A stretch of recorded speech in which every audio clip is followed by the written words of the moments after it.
Bismillahirrahmanirrahim. وَلْتَكُنْ مِنْكُمْ أُمَّةٌ يَدْعُونَ إِلَى الْخَيْرِ وَيَأْمُرُونَ بِالْمَعْرُوفِ وَيَنْهَوْنَ عَنِ الْمُنْكَرِ. Assalamualaikum warahmatullahi wabarakatuh. Jadi kedua ini, kalau saya dalam kalau saya mendirikan masjid, terus nama saya mesti indah. Iya. Apakah nama itu tidak menjadi seperti yang ada di dalam politik itu nama hati kita? Iya. Apakah itu tidak biasa saja kalau misalnya nama dengan menjadikan contoh lagi Masjid Jokowi. Nah, Masjid Jokowi ini Pak, Masjid Prabowo, nama satu. Yang kedua ini kedua tadi, ini kan ada ustaz yang menyatakan lebih baik menolak mudarat dan mengambil manfaat. Saya pikir dalam pemilu yang mana kira-kira, karena itu kalau kita menerima apa ini pemilu yang curang, apakah itu manfaat? Dan kalau kita menolak, kita memberikan koleksi mudarat. Ya sebenarnya kalau tadi Ustaz tadi dia bisa mengambil Ustaz. Yang pertama saya ulangi nama Masjid Indah. Iya. Iya. Sebab memberi nama masjid Prof ya. Ya. Boleh saya karena tidak ada larangannya. Cuma kalau bisa dijaga itu niat supaya tidak ria, tidak menjadi wilayah masjidnya Prof Indar misalnya. Itu ada seolah-olah jangkau macam-macam yang bukan hubungannya dengan Prof Indar jangkau masuk di sini. Nah, itu yang ya jangan-jangan nanti suatu saat kita menjadi misalnya mencalonkan diri Prof, wilayah paslon sekian ini saya jamin masuk di sini.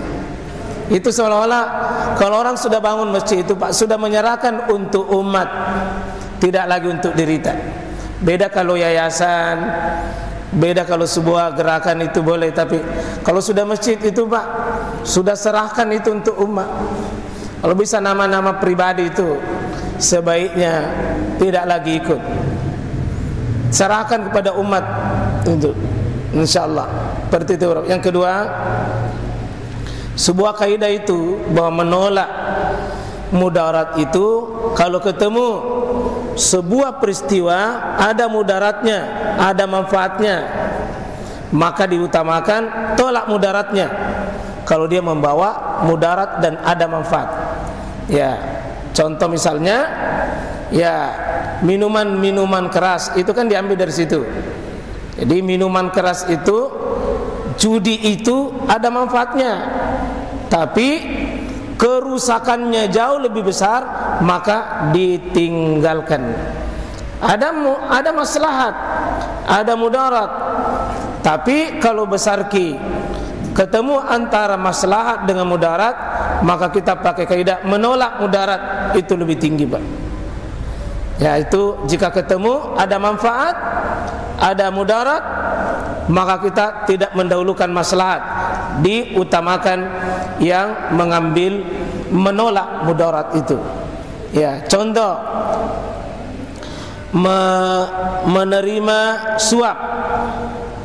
Ya, mendukung misalnya paslon tertentu tidak ada kriterianya, tapi memberikan penghargaan kepada mereka, melayani mereka, itu manfaat, tapi mudaratnya lebih besar, maka itu ditolak. Itu ditolak. Seperti itu kira Prof. Enggak sih banyak. Masih ada?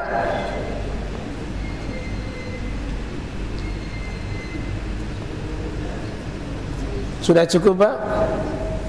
Iya. Makasih banyak Prof. Ya. Oh ya. Iya. Ya. Zakat fitrah. Kalau zakat fitrah kan kalau di Arab Saudi kan tidak ada beras. Kenapa kalau kita di Indonesia harus beras? Padahal sebenarnya zakat fitrah itu kalau kita pikir kan sangat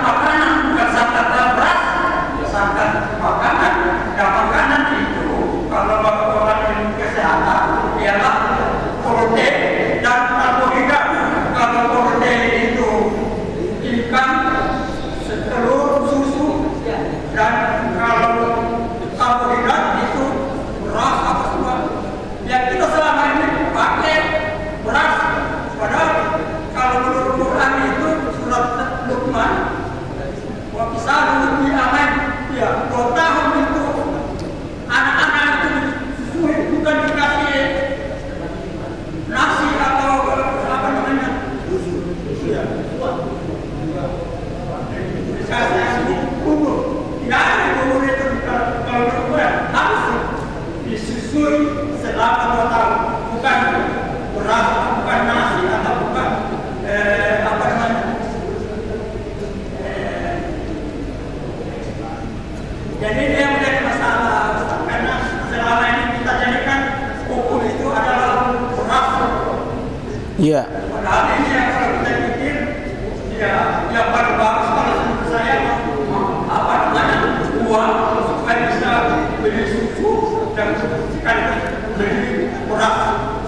Kalau hanya beras yang dikasih, bagaimana? Iya, makasih banyak Pak. Baik, makasih. Kalau di Quran itu kan mengatakan wa 'alal ladzina yutiqunahu fidyatun ta'amu miskin. Ta'am itu makanan. Makanan yang dimaksud di sini makanan pokoknya orang.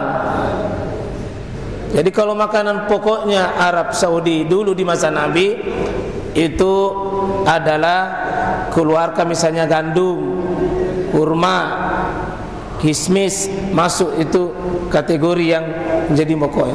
Nah sekarang kita bukan makanan pokok tak kurma, makanan pokok kita di sini yang menjadi ta'am adalah beras. Tolong beras. Itu di Rasulullah ayat 14 wa bisalu bi aman. Ya.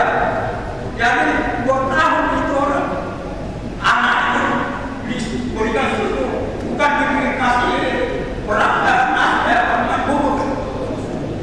Wa bisalu bi aman. Ya. Maaf sekali selama ini karena kita jadikan beras itu adalah hukumnya. Yang sebenarnya pertanyaannya Bapak itu apa?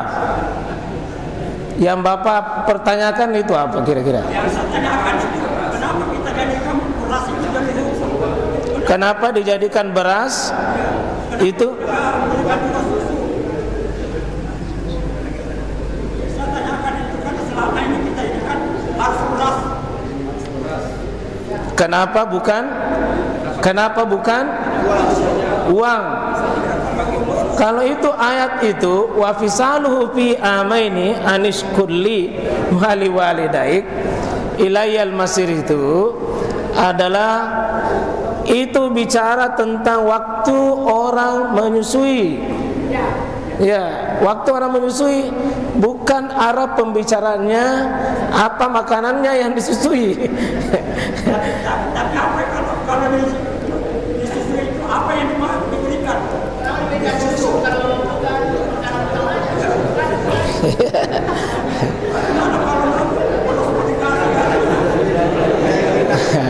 ya, silakan Pak kasih pembeli susu. Ya, silakan.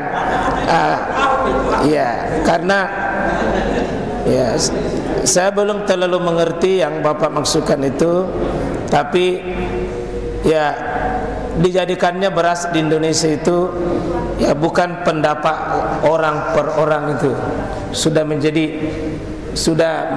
qat'i di Indonesia itu beras. Kenapa? Karena dipahami zakatul fitri ya ta'amu miskin. Ta'am itu makanan. Yang dimaksud makanan bukan uang. Uang itu bukan makanan. Ya, karena kalau uang Pak bisa jadi dia pembeli pulsa, pembeli baju. Nah, ya kalau ta'am itu makanannya. Apa makanannya? Ya beras atau memang makanan jadinya itu boleh seperti itu Pak. Makasih banyak. Semoga insyaallah Allah memberikan hidayah kepada kita, memberikan bimbingan kepada kita semua insyaallah. Semoga bermanfaat. Aku qouli hadza astaghfirullah subhanakallah bihamdik asyhadu an la ilaha illa anta astaghfiruka wa atubu ilaik. Assalamualaikum warahmatullahi wabarakatuh.